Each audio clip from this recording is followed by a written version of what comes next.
La emisión está comenzando.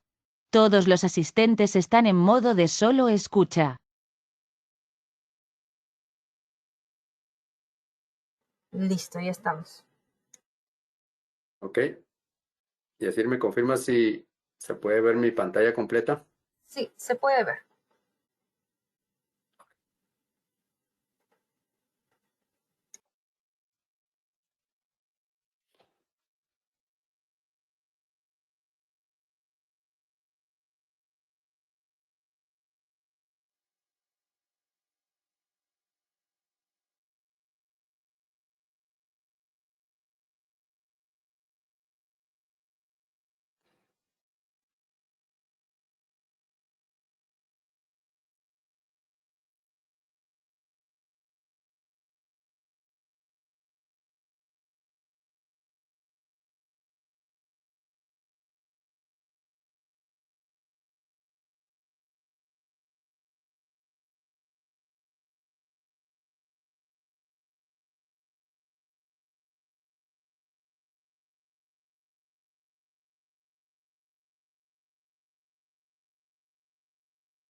Jorge, no se te está escuchando. Y así todavía no estoy empezando. Empezamos en un par de minutos. Vamos a dar un tiempito para que puedan ingresar de repente más asistentes. Genial. Ok.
Muy bien, señores, muy buenas tardes. Vamos a iniciar nuestro webinar del día de hoy, en la cual vamos a tocar pues el tema de los slurry seal.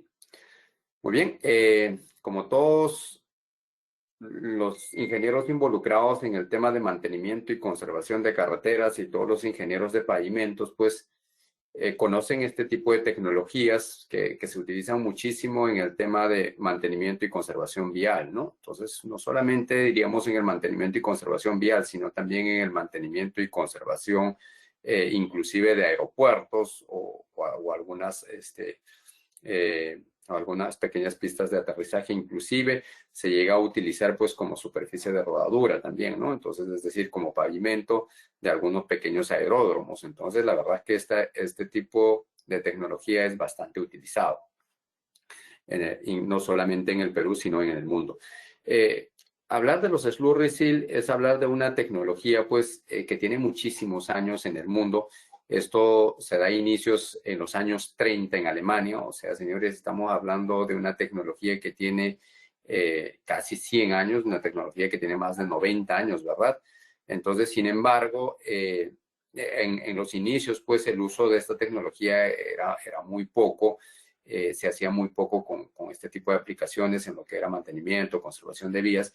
Y ya en los años 60, es decir, 30 años después, es que esto comienza a utilizarse principalmente en el tema de la conservación de carreteras, ¿no? Y esto se da un impulso muy fuerte porque los americanos, pues, siempre tienen esa tendencia a utilizar las nuevas tecnologías, a probar en sus principales carreteras, y ellos empiezan a utilizarlo en el tema de conservación vial, en el tema del mantenimiento de sus carreteras, y de esa forma esto empieza a ser muy conocida en Estados Unidos, y no solo en esta parte del mundo, sino también en el mundo entero, pese a que esta tecnología surgió en Alemania, ¿verdad? Entonces es una tecnología que se utiliza, pues estamos hablando hace un poco más de 60 años. Sin embargo, yo diría que en los últimos 50 años es donde esta tecnología ha sido bastante utilizada. Tanto así que en los últimos, podríamos decir, un poco más de 40 años, ya esta tecnología viene siendo acompañada inclusive por un organismo que formaron pues todas las empresas que se dedicaban a desarrollar esta tecnología, y esa organización es la ISA, que es la International Slurry Surfacing Association, y la ISA pues es la entidad que hoy en día prácticamente saca las guías para diseño de este tipo de aplicaciones, las recomendaciones para el proceso constructivo, referente a los materiales. O sea, en otras palabras, da todo lo que se dice, el tema normativo para este tipo de tecnologías. Tanto así que, por ejemplo, las normas de ensayo que se utilizan para poder diseñar estas tecnologías, como son el Slurry Seal, son normativa ISA. Entonces la ISA acaba siendo, pues, se podría decir, la autoridad en este tipo de aplicaciones, y no solamente los Slurry Seal, sino los Slurry Seal y el upgrade de lo que son los Slurry Seal, que son pues las aplicaciones de micropavimento, que también es una tecnología bastante utilizada hoy en día. Es más, podríamos decirle que los micropavimentos hoy en día prácticamente están tomando ya total posición de lo que antes se hacía con aplicaciones de Slurry Seal. Es importante recalcar en esto que, por ejemplo, si bien estas tecnologías surgieron pues hace más de 50 años y se desarrollaron con mucho éxito en los Estados Unidos y Europa. Sin embargo, también estas tecnologías, recordemos que son tecnologías pues que tomaban su tiempo para generar una cohesión y abrir al tráfico. Entonces era una tecnología pues, como se dice, un poquito demorada para poder abrir al tráfico, y dentro del tema de carreteras de alto volumen de tránsito, eso acababa resultando siempre un inconveniente. Por eso es que en los últimos 30 años surgió un upgrade de esta tecnología, ¿no? O una evolución, si quieren llamarlo así, y esa evolución o upgrade son los pues llamados micropavimentos o microrevestimientos, ¿no? Que en inglés se les conoce como microsurfacing, ¿no?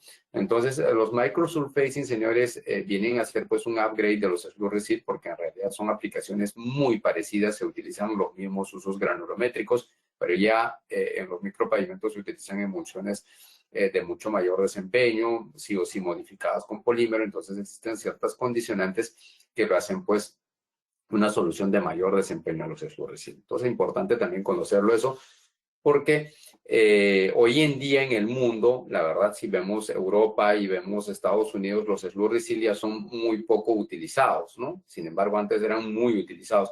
Pero ¿y qué es lo que más se usa hoy en día? En realidad, básicamente es el upgrade, que es decir, los micropavimentos o microsurfacing, ¿no? Si hablamos de Perú, en el Perú, cuando surgieron este tipo de aplicaciones en el año 2008, estamos hablando de aproximadamente hace 15 años, Esto surgió pues con el tema de conservación vial o mantenimiento por niveles de servicio, y en muchos de estos trabajos de conservación vial se consideraban pues soluciones básicas, y estas soluciones básicas contemplaban pues una base estabilizada y como superficie de rodadura en muchos de los casos un escurrecil, ¿no? Entonces ahí en nuestro país se empezó a usar bastante esta tecnología de los escurrecil, ¿correcto? Y en esa época todo era escurrecil y no existía micropavimento. En el año 2010 en el Perú se realiza prácticamente el primer micropavimento con con todos los estándares de calidad, y prácticamente a partir de ese entonces, a partir del 2010, es que los micropavimentos empiezan a tomar bastante fuerza, y hoy en día podríamos decir fácilmente que las aplicaciones de escurrecil y micropavimento están casi en un 50-50. Entonces, ¿qué quiere decir esto? Que los micropavimentos, pues, cada día van tomando mayor posición con respecto a los escurrecil, y así van quitando espacio a los escurrecil. Entonces, y esto, señores, es parte natural, es parte del proceso podríamos decir, de aprendizaje, proceso de maduración de los países, en que ese es el camino. O sea, siempre empiezas con escurrecil y luego poco a poco vas entendiendo el sistema, vas manejándolo el sistema, dominándolo, y luego empiezas a migrar para lo que son los micropavimentos, que son pues soluciones de mayor desempeño, pero de características muy similares a estas aplicaciones de escurrecil. ¿Ok? Entonces es parte de ello. Sin embargo, como les digo, el escurrecil es una tecnología que sigue utilizando tanto en Europa como en América, pero ya en menores proporciones. ¿Y eso por qué? Porque a veces existen pues agregados que no van a llegar a tener muy buena compatibilidad para poder hacer un diseño de micropavimento, y en esos casos pues nos toca trabajar con estas aplicaciones como son los escurrecil. ¿Ok? En el caso de Perú, en estos proyectos que les comentaba que se empezó a dar desde el año 2008, estos proyectos de Proyecto Perú y luego los proyectos de conservación vial por niveles de servicio, la verdad es que con los escurrecil se han hecho miles de kilómetros de carretera, más de 10.000 kilómetros de carretera probablemente, con este tipo de aplicaciones de escurrecil, y muchos de estos proyectos fueron pues exitosos. Sin embargo, también es importante recordar que algunos pues no fueron exitosos, es decir, tuvieron fallas en los primeros años de haber sido aplicado. Y en eso es importante hacer una reflexión. ¿Por qué hacer una reflexión? Porque cuando surgió esta tecnología en el Perú, obviamente en el Perú, primero que no existían especificaciones referentes a los escurrecil. Muy poca gente conocía lo que era ELISA, prácticamente casi nadie, ¿no? Entonces, había un desconocimiento total. Entonces, debido a ese desconocimiento, cuando se inicia esta tecnología, empiezan a utilizar, pues en muchos de los casos, con agregados zarandeados, es decir, agregado fino zarandeado, es decir, agregados naturales, sin proceso de chancado, y ese fue uno de los grandes errores. Pero después los ingenieros empezaron a decir, no, es que esto no se hace con agregado zarandeado, se hace con agregado mitad zarandeado, mitad chancado, en algunos casos 30% chancado, 70% zarandeado, y así se desarrollaron y se cometieron pues muchísimos errores, ¿no? Y justamente parte de estos errores, parte de que se utilizaron agregados zarandeados o agregados que son producto de la mezcla de chancados con agregados zarandeados, acabó generando pues estos problemas que les menciono, en donde la solución no fue exitosa, sino que fue un fracaso. ¿No? ¿Por qué? Porque prácticamente lo que se estaba haciendo era una solución que no era un escurrecil, ¿no? ¿Por qué? Porque no estaba cumpliendo con los requisitos de escurrecil. Entonces, eso fue lo lamentable, y esas cosas a veces surgen pues siempre por estos temas de falta de conocimiento, falta de especificaciones, ya falta de marco normativo de repente, en el momento que empiezan a utilizarse este tipo de tecnologías. Y ya las especificaciones generales del Ministerio de Transportes las empiezan a considerar a partir del 2013, las aplicaciones de escurrecil, ¿no? En donde ya empieza a contemplarse pues el uso de este tipo de tecnologías. Muy bien. Entonces, ¿y de qué está formado los escurrecil? O sea, ¿cómo es este sistema? O sea, ¿en qué consiste? Este sistema, como les decía, nos sirve para lo que es el mantenimiento de carreteras, son sellos asfálticos, ¿no? Y este sello asfáltico, como toda mezcla de asfalto, está compuesto pues por agregados minerales, es decir, piedra chancada, ojo en eso, 100% triturada, por favor, filler mineral, la llamamos filler al pasante en la malla 200, entonces en caso nosotros necesitemos un filler que de repente pues de mayor reactividad o menor reactividad, podremos utilizar la cal o el cemento. Entonces dependiendo de la reactividad que tengan los agregados triturados, nosotros podremos utilizar cal o cemento, podría ser cualquiera de los dos tipos de filleres minerales. Eso es importante.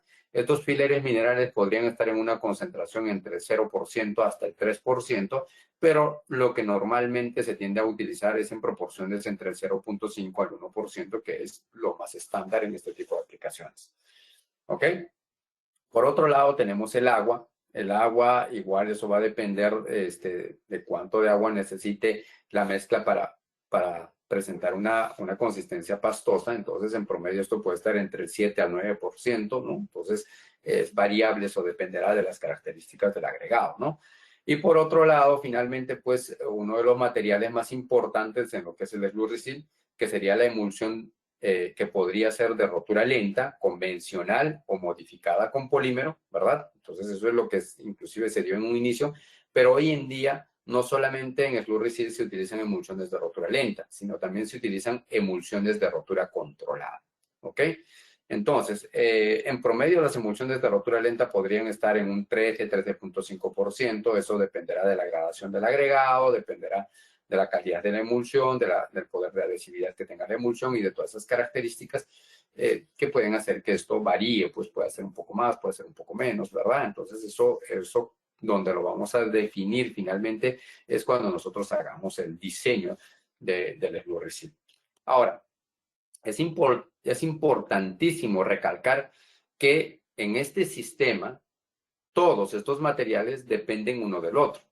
¿Ok? ¿Qué quiero decir con eso? Que en función de las características del agregado, nosotros optaremos por usar un tipo de filler que podría ser cal o cemento, y ese en función de las características del agregado también variará en sus proporciones. Podría ser 0.5, podría ser 1, podría ser 1.5, ¿verdad? Entonces eso es variable en función a las características del agregado. Y en función a las características del agregado y el filler también necesitaremos mayor o menor proporción de agua, por lo tanto eso también es variable, ¿no? Y en función a la química de la emulsión, a la química del emulsificante, nosotros, por ejemplo, verificaremos pues si con esos agregados tienen un adecuado tiempo de mezcla o de repente pues el tiempo de mezcla es muy corto, de repente el tiempo de mezcla es muy largo. Entonces uno necesita formular con la cantidad exacta de emulsificante para poder tener pues una emulsión formulada a medida en función a la reactividad de los agregados y del filler mineral. ¿Ok? Y no solo eso, sino que en función al poder de adhesividad que genere este tipo de emulsiones, también pues nos va a ayudar bastante en el tema del contenido de emulsión asfáltica o el contenido de asfalto residual. Entonces, como verán, todo depende uno del otro. Entonces, no es que sea un sistema en el cual alguno de los materiales esté aislado, ¿no? Todo depende uno del otro. Entonces, ¿y eso dónde o cómo nosotros lo definimos? Lo definimos pues en la fase de diseño, ¿no? Y en esto es importante, en este último ítem que les comentaba de la emulsión de rotura lenta, o inclusive podría ser emulsión de rotura controlada, como ya lo dije, es importante diseñar la emulsión para los agregados con los cuales vamos a trabajar. En otras palabras, señores, estas soluciones de Slurry Seal se realizan o se deben de fabricar o producir o ejecutar pues con emulsiones que hayan sido fabricados a medida para los agregados y para el tipo de filler, inclusive para el tipo de agua que vamos a utilizar en el proyecto. Entonces, en otras palabras, todas las aplicaciones de Slurry Seal tienen que ser hechas con una emulsión que haya sido formulada para los agregados, para el filler, para el agua, inclusive para las condiciones climáticas de la zona del proyecto. ¿Ok? En resumen, señores, las emulsiones son productos formulados a medida. ¿Ok? Cada aplicación de Slurry Seal tendrá una emulsión única y exclusiva formulada para esa obra, para ese proyecto y para las características de los agregados que posee. Muy bien, conforme lo comentaba, estas aplicaciones de Slurry Seal son regidas básicamente por estas guías que son la guía de recomendaciones para aplicaciones de Slurry Seal, ¿verdad? Y esta guía pues viene la última revisión de febrero del 2010 y es esta organización que es la ISA o la International Slurry Surfacing Association, la entidad pues que rige prácticamente todo el marco normativo frente a estas aplicaciones de Slurry Seal. ¿Ok? Entonces, ¿qué nos dice la ISA? La ISA nos dice como punto de partida que para este tipo de aplicaciones de Slurry Seal, nosotros pues tenemos tres opciones o tres tipos granulométricos. El tipo 1, el tipo 2 y el tipo 3. El tipo 1, una gradación fina que está destinada para ser utilizada principalmente en aeropuertos, en áreas de parqueo, ¿verdad? El tipo 2, un área un poquito más gruesa, pero sigue siendo fina, que está más destinada al uso en calles residenciales o también podría ser en algunas pistas de aeropuertos, ¿verdad? Y el tipo 3, que es el de la granulometría más gruesa, que es el que está destinado para uso en proyectos de carreteras, ¿ok? Entonces, es como se tiene pues estipulado en la ISA estos tres tipos de granulometría. Ahora, la ISA también nos da algunas tasas o algunas sugerencias de tasas de aplicación recomendadas, o sea, algunos ratios, podríamos decirlo. Pero sin embargo, aquí la ISA nos da pues unos ratios bastante grandes, ¿no? Finalmente, las tasas de los diferentes componentes nosotros lo vamos a determinar en la etapa de diseño. Sin embargo, solo para que tengan ustedes como idea, los tipo 1, por ejemplo, en términos de tasas, podrían tener en cuestiones de residuo asfáltico, ojo con esto, no estoy hablando de contenido de emulsión, estoy hablando de residuo asfáltico, entre 10 a 16%, las del tipo 2 entre 7,5 a 13,5 y las del tipo 3 entre 6,5 a 12% de residuo asfáltico. Todo esto, ojo, que está basado en base al peso seco del agregado. ¿Ok? Con respecto al filler, como les decía, si bien es cierto, la norma nos dice puede variar de 0 hasta 3%, pero lo normalmente podría estar entre 0 a 2, yo inclusive me atrevería a decirles que esto normalmente suele estar entre 0,5 a 1, ¿no? Entonces suele estar en ese rango. Los aditivos, si es que es necesario, normalmente en Slurry Seal normalmente no se utiliza aditivos, pero en caso sea necesario se podría utilizar. Y el agua básicamente dependerá de las características del agregado, entonces se utilizará la cantidad de agua necesaria para lograr la consistencia de la mezcla, una consistencia pastosa apropiada de la mezcla para poder realizar una aplicación de calidad. ¿Ok? Entonces son algunas recomendaciones, son algunos ratios que nos pone también la ISA. ¿Ok? ¿Qué más nos dice la ISA, señores? La ISA nos dice que el agregado debe ser 100% triturado. ¿Ok?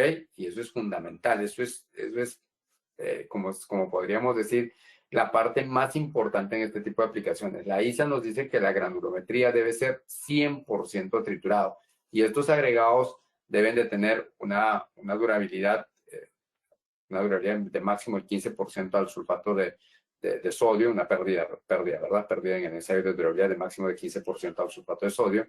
La abrasión de la fracción fina, la pérdida debe ser máximo del 35%. La forma de la partícula debe ser 100% trituradas y el equivalente a arena debería ser mínimo 45%. Entonces, estamos diciendo que la guía de la ISA nos pide pues agregados 100% triturados. Y yo les había comentado que en un inicio, cuando surgió esta tecnología en el Perú, muchas veces se cometió el error de utilizar pues agregados naturales o hacer una mezcla 50-50, 40-60 o 30-70, qué sé yo. Entonces se cometieron muchos de esos errores que conllevaron a problemas. Sin embargo, ¿qué es lo que nos dice, por ejemplo, las especificaciones generales de carreteras CG 2013? Entonces, si nosotros observamos la CG 2013 y nos venimos aquí, este es el manual de carreteras, la CG 2013, están viendo mi pantalla, ¿verdad?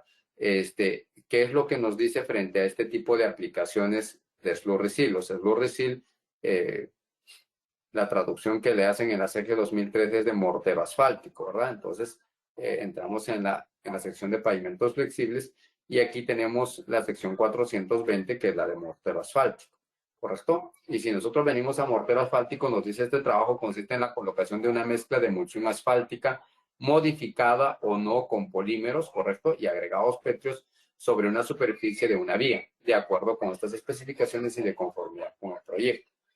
Entonces, aquí nos habla pues de los agregados, nos da los requerimientos, ¿no?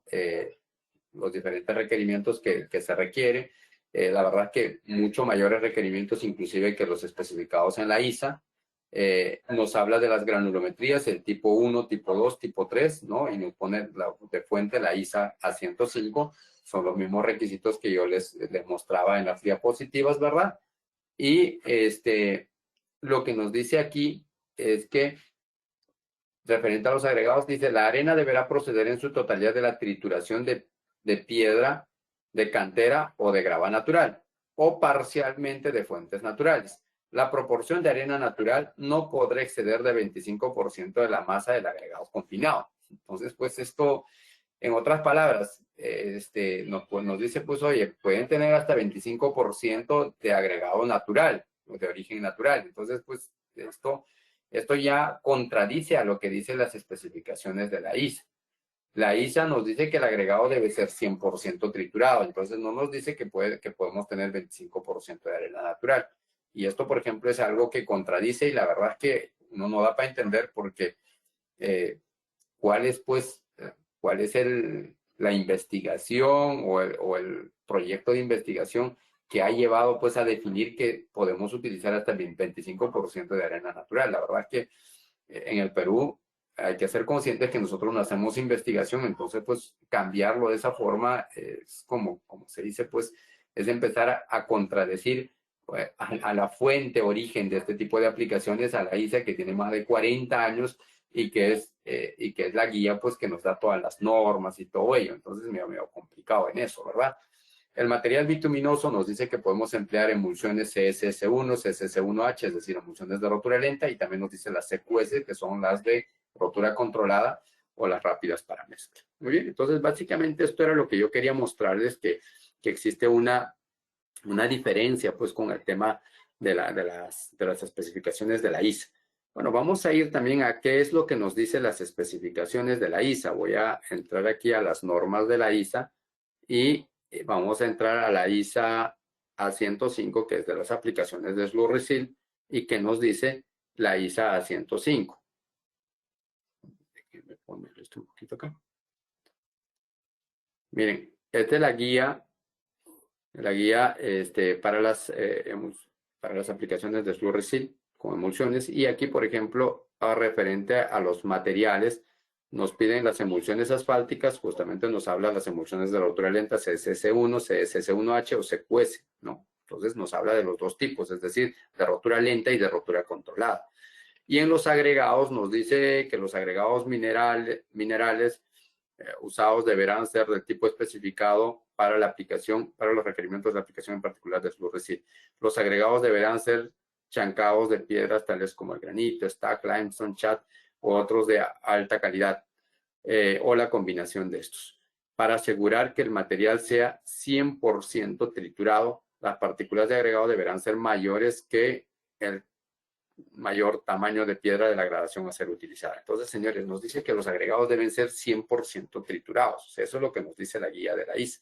Y si bajamos un poquito más, ya entramos a la calidad de los agregados y nos pide pues el equivalente a arena, la durabilidad del sulfato de sodio, al sulfato de magnesio, la resistencia a la degradación de las partículas finas, en fin. Entonces, eso es lo que yo quería que vean, la diferencia clara entre lo que te dice la ISA y lo que te dice la CG 2013. Entonces, en la cual me parece que en la CG 2013 hubo un error, ¿ok? El cual debería de corregirse.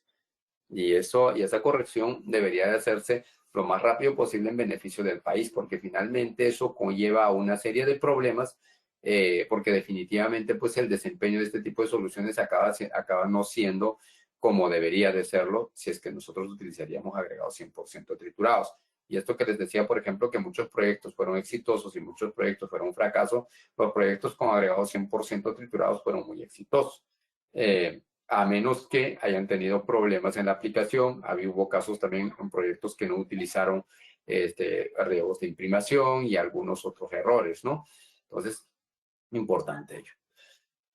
Muy bien, entonces hay que hacer la verificación de la calidad de los agregados, verificar todos los ensayos que nos piden las especificaciones de la norma, ¿verdad? Verificar también la calidad del agua, verificar el pH, que esto de preferencia sea neutro y de preferencia que sea un agua que no sea dura. Y si la dureza, si tuviera algo de dureza estas aguas, es recomendable que esa dureza sea menor de 380 ppm, ¿ok? Entonces es importante no trabajar con aguas duras.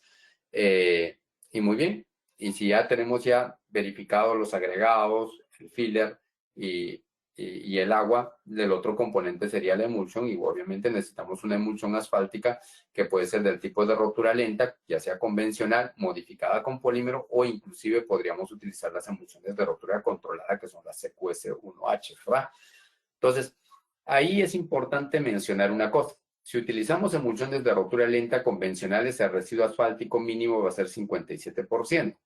Si utilizamos emulsiones de rotura lenta modificadas con polímero, esto pasa a ser 60% como mínimo de residuo asfáltico, es decir, tienen mayor residuo asfáltico. Y si utilizamos emulsiones de rotura controlada, esto pasa a ser como mínimo 62%. Entonces, es importante tenerlo esto también claro. Entonces, en emulsiones de rotura controlada uno tiene mayor residuo asfáltico, por lo tanto, cuando uno hace el diseño, los contenidos de emulsión van a ser también menores, ¿no? Entonces, eso es importante tenerlo en cuenta. Habla de la viscosidad, sedimentación y todas las propiedades que necesitamos, pues, tener para la emulsión asfáltica, en este caso de rotura lenta. Muy bien, entonces, ¿qué tenemos que hacer? Al igual que en los agregados, tendremos que verificar pues que se esté cumpliendo todos estos requisitos establecidos en la norma, ¿verdad? Que estemos cumpliendo todos estos requisitos que se solicita para la emulsión asfáltica, ¿no?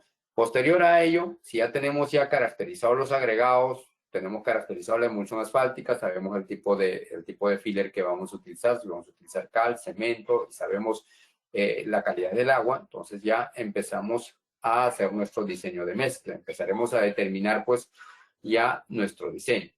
Entonces lo primero que vamos a hacer en ese agregado es determinar pues la granulometría. ¿Cuál es la granulometría de la mezcla, verdad? ¿Cómo nos está dando esa granulometría?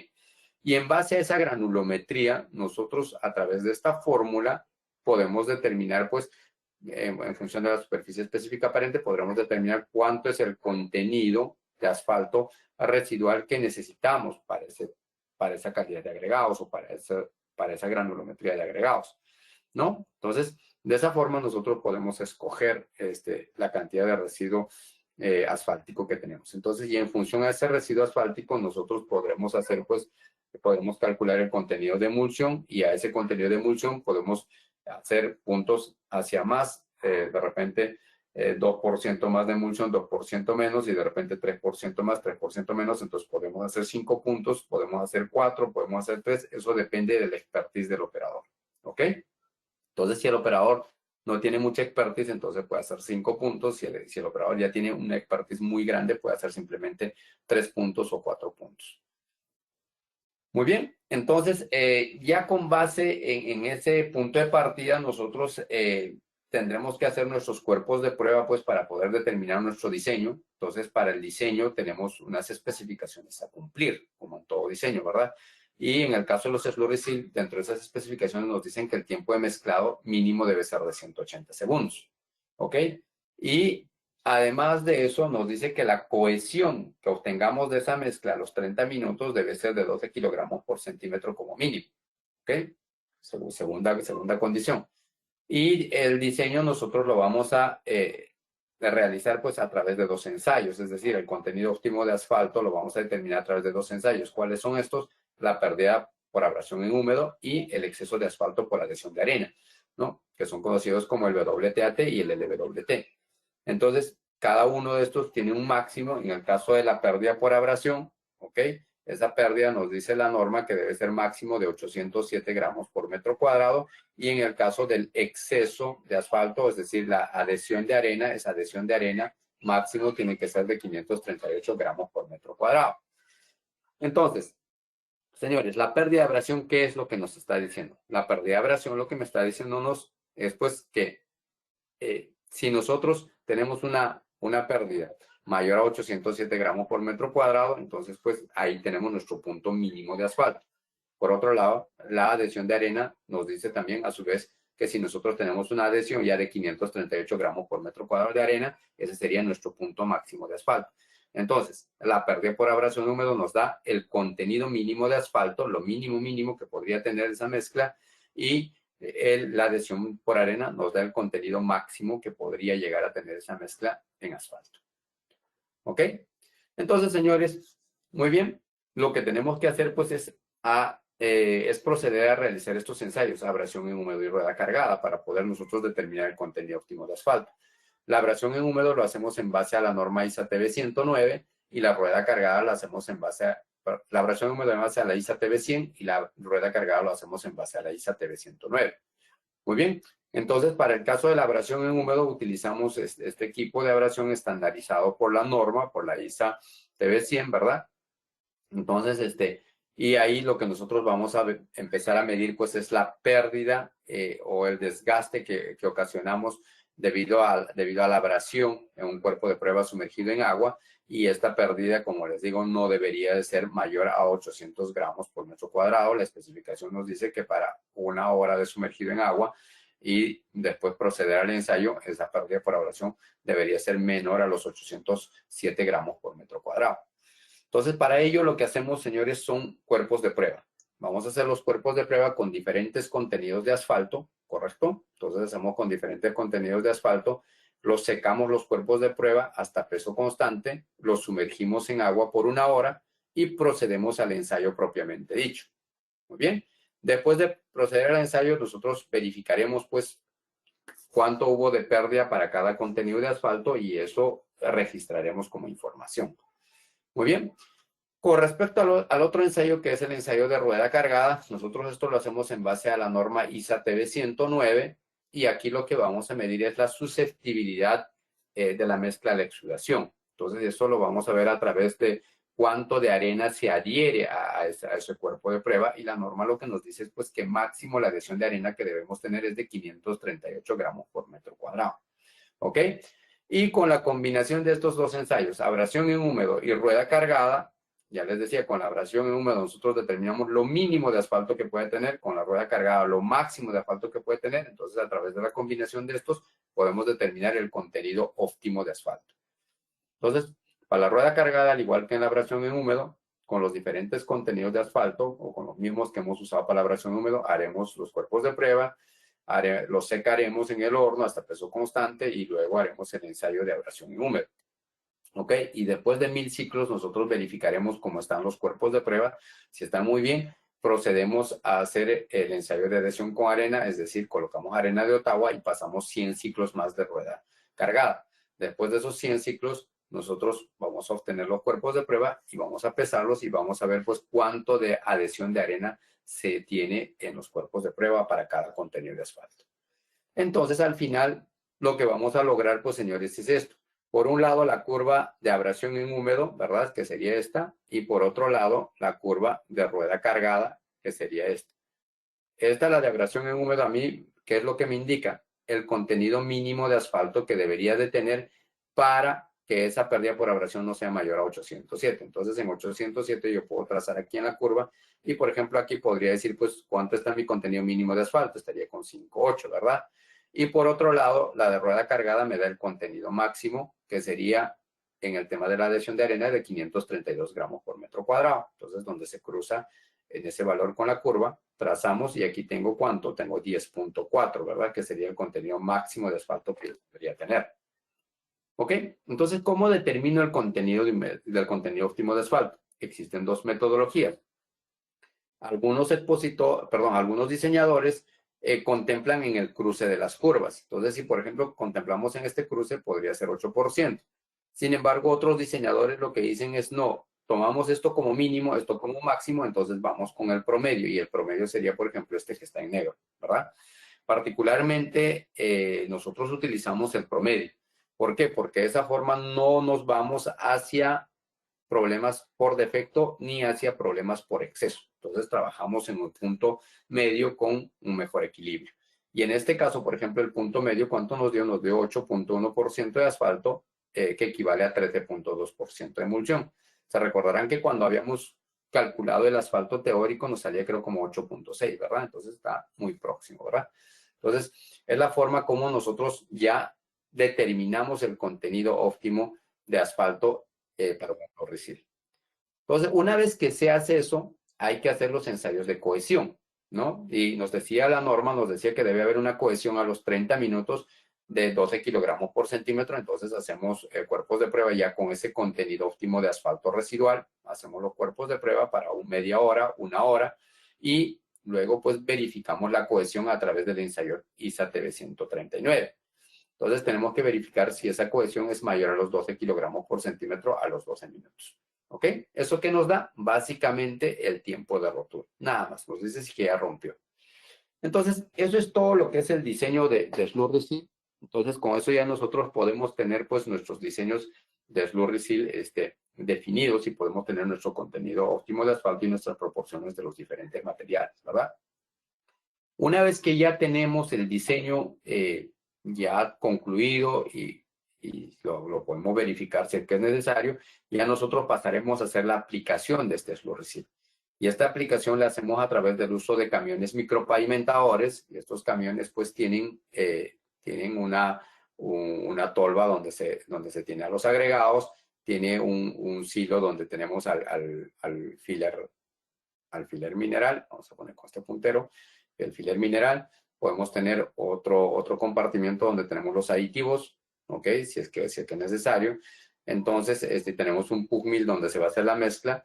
Entonces, de la tolva sale a través de una correa transportadora, una faja transportadora a los agregados, y a través de la calibración, de acuerdo al diseño, se define pues cuál es la abertura de la compuerta de esa tolva. Se adiciona el cemento o cal en la cantidad prevista de acuerdo al diseño, ¿verdad? Y cuando entra al pug mill, inmediatamente después de que entre esto al pug mill, se le coloca el agua para prehumedecer la mezcla y posteriormente a ello se le inyecta la emulsión y con eso se realiza el proceso de mezcla en la parte final del medio para adelante en el pug mill. Luego de ello, a través del chute cae hacia una caja esparcidora y en esa caja esparcidora la mezcla es enviada hacia los costados y luego traída hacia este lado. Entonces es homogeneizada y colocada en la superficie del pavimento sobre la cual se va a aplicar. Entonces, muy sencillo, ¿verdad? Entonces esto lo vamos a hacer pues con el uso de estos equipos. Ahora, de repente alguien podría decir, oye, pero el Slurry Seal también lo puedo aplicar, por ejemplo, para trabajos chiquitos, trabajos de algunos parches, trabajos de repente de algunas zonas con problemas de desprendimiento, peladuras, entonces podría usar en eso. Sí, claro, se podría usar. Entonces la mezcla lo podríamos hacer inclusive en un trompito de concreto, ¿verdad? Y esa mezcla ya pasarlo, esa mezcla fluida o pastosa, ya pasarlo a un buggy y con el buggy transportarlo al punto donde tenemos estos inconvenientes y poder hacer pues la aplicación del Slurry Seal. Muy bien.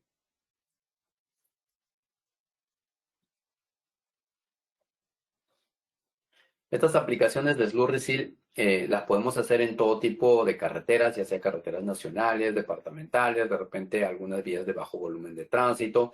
Lo podemos hacer en zonas rurales también, zonas urbanas, podemos hacer en aeropuertos, áreas de estacionamiento. La verdad que el uso es diverso, lo podemos hacer en todo tipo de pavimentos. Y los espesores pueden variar desde 3 milímetros hasta 30 milímetros. Ustedes se preguntarán, pero 3 milímetros, oye, la verdad que 3 milímetros es muy poquito, ¿cómo lo controlo? La verdad es que el control de las aplicaciones de Slurry Seal se controlan por tasa de aplicación, no se controla por espesores. Sin embargo, esos espesores de aplicación deben ser máximos de media pulgada. Eso es lo que nos dice la ISA. Media pulgada sería 12.7 milímetros aproximadamente, ¿verdad? Entonces no debe de hacerse espesores mayores de 12.7. Eso es importante mencionar. Pero, ojo, esos 12.7 tal vez sea posible en vías de bajo volumen de tránsito o vías que no sean muy calurosas. En zonas con alto volumen de tráfico o muy calurosas, probablemente ese espesor máximo podría ser 9 milímetros o de repente 10 milímetros. Entonces hay que analizar para cada caso. Eso es importante, el tema del espesor de aplicación de este tipo de soluciones. Otra cosa importante también en el tema de la aplicación es el tema de la calidad de los agregados. Los agregados tienen que estar limpios. Los agregados no pueden presentar materiales contaminantes, no pueden presentar sobretamaños.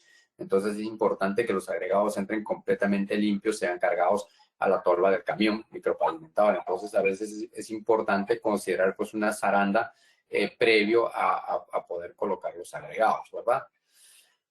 Y con esto nosotros podríamos aplicar con estos cuidados, con estas consideraciones, teniendo agregados de calidad y todos los materiales de calidad y con un diseño debidamente verificado, podríamos aplicar en todo tipo de carreteras, en todo tipo de condiciones, condiciones climáticas frías, calurosas, templadas. En realidad, los Slurry Seal se pueden aplicar en todas las condiciones geográficas y en todas las condiciones climáticas que pueden existir, ¿no? Entonces son soluciones bastante interesantes, son soluciones que nos sirven para el tema de mantenimiento y conservación de carreteras y son soluciones muy fáciles y muy económicas de hacer, ¿ok?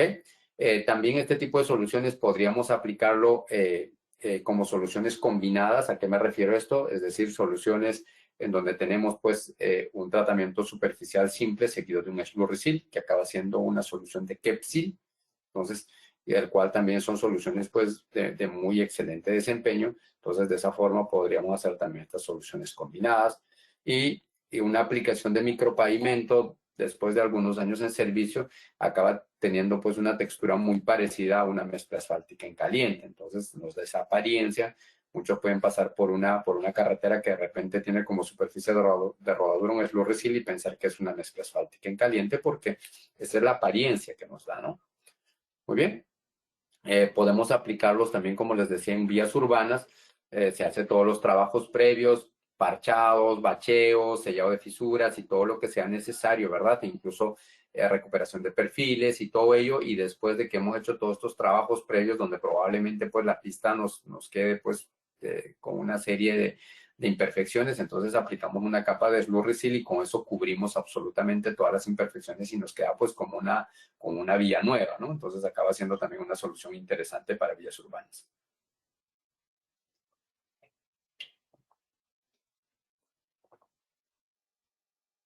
Podemos aplicar también, señores, en vías de bajo volumen de tránsito, ya sea sobre bases estabilizadas, bases granulares, ya sean bases estabilizadas con emulsión, con agentes químicos, en fin. Podemos aplicar sobre eso, pero es importante que sobre estas bases, ya sean granulares o estabilizadas, primero se realice un riego de imprimación, es decir, hacer un trabajo de imprimación previo antes de colocar el Slurry Seal. Eso es importante. Si no se hace una imprimación y si esa imprimación no está muy bien hecha, el Slurry Seal va a fallar. ¿Ok? Entonces es importante que se tenga que hacer una imprimación y una imprimación de calidad para que el Slurry pueda funcionar perfectamente. Entonces, importantísimo la imprimación en todo tipo de bases, ¿ok? Y luego de la imprimación, como vemos aquí, ya podemos colocar y podemos hacer la aplicación de Slurry Seal. Podemos hacerlo en cualquier tipo de vía. Por ejemplo, esta es una vía de bajo volumen de tránsito, ¿verdad? Una vía rural. Entonces podríamos aplicar, a veces cuando los anchos de la vía son bastante pequeños, se puede hacer en una sola pasada, pero si son mucho mayores, entonces se toca hacer en 2 pasadas, ¿verdad? Entonces podemos hacer en 2 pasadas y así obtener pues una vía con este tipo de aplicaciones. Entonces, en realidad, señores, este tipo de aplicaciones podemos utilizarlas en todo tipo de carreteras. Carreteras principales, carreteras departamentales, carreteras urbanas, rurales, en fin, podemos utilizarlos en todo tipo, ya sea para el mantenimiento de pavimentos flexibles o ya sea como superficies de rodadura sobre estas vías pues de bajo volumen de tránsito, ya sea sobre bases granulares o bases estabilizadas. Acaban siendo una solución muy interesante, una solución que acaba resolviendo pues el problema de transitabilidad en estos tipos de vías. Muy bien, eso era lo que yo quería compartir con ustedes frente a las aplicaciones de Slurry Seal. Era el tema del webinar de esta semana. No sé si tienen algunas preguntas. Y así, no sé si nos dejaron algunas preguntas ahí. Si pudieras compartírmelas para poder absorber las preguntas, te lo agradecería. Sí, hay 2, te las pasé al WhatsApp.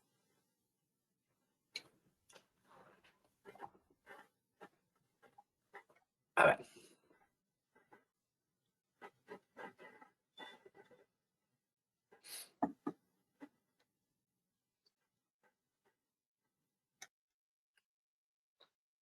Muy bien, la pregunta 1 nos dicen, ¿qué tipo de geosintéticos se permiten para una buena consistencia del asfalto?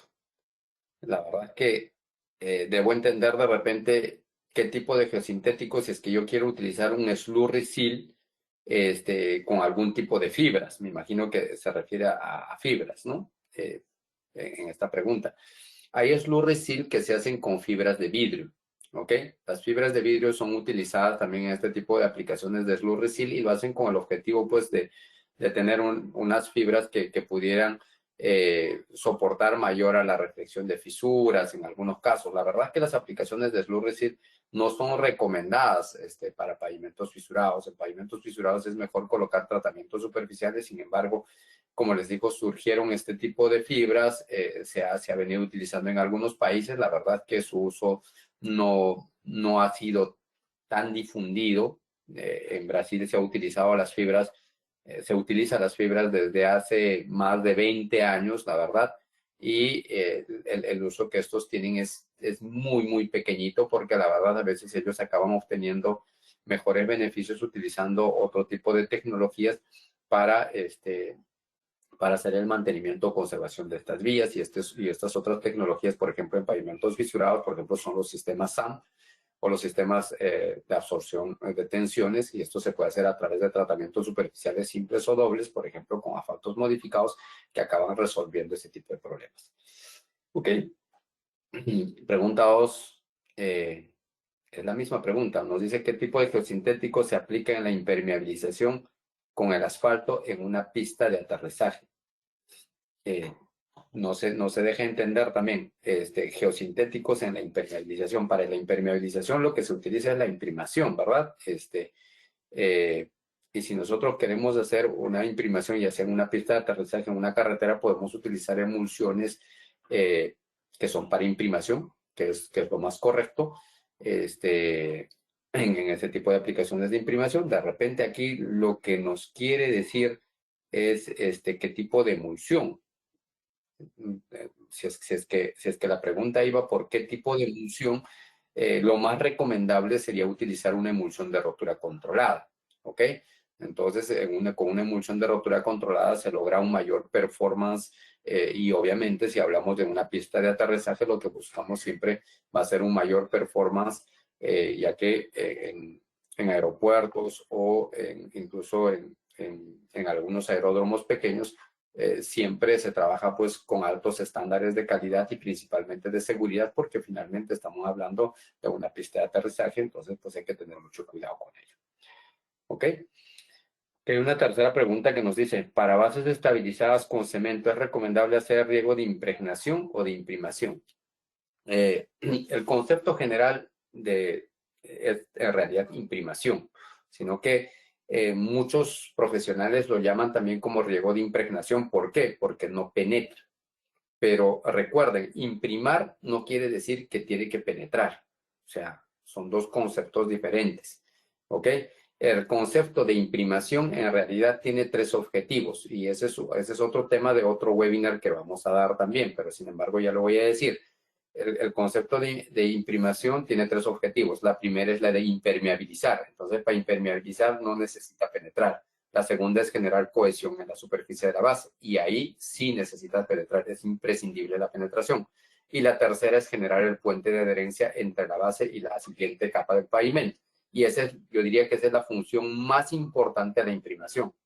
Entonces, y ahí tampoco no necesitas generar penetración, pero sí necesitas básicamente un anclaje que muchos profesionales lo llaman también como impregnación, ¿no? Por eso se impregna.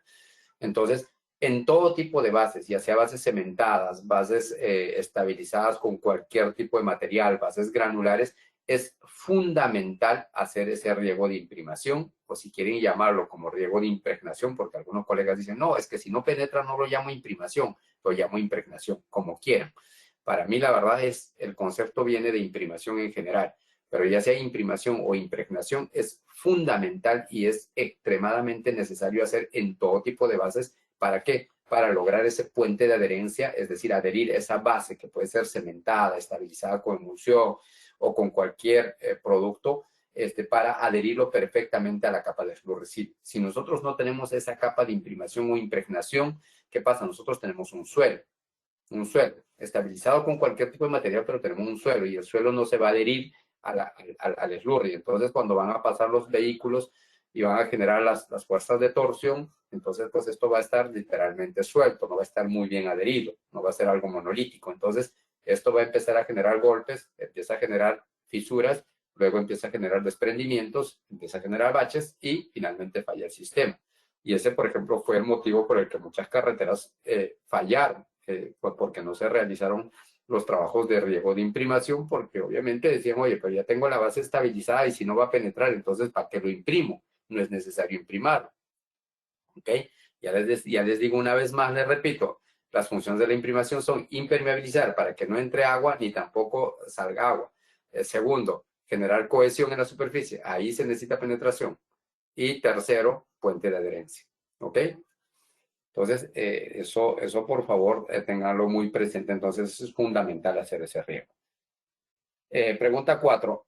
Para capas mayores a 12 milímetros, ¿qué tiempo después se debe de aplicar la segunda capa? Se debe aplicar emulsión asfáltica nuevamente antes de aplicar el slurry-seal.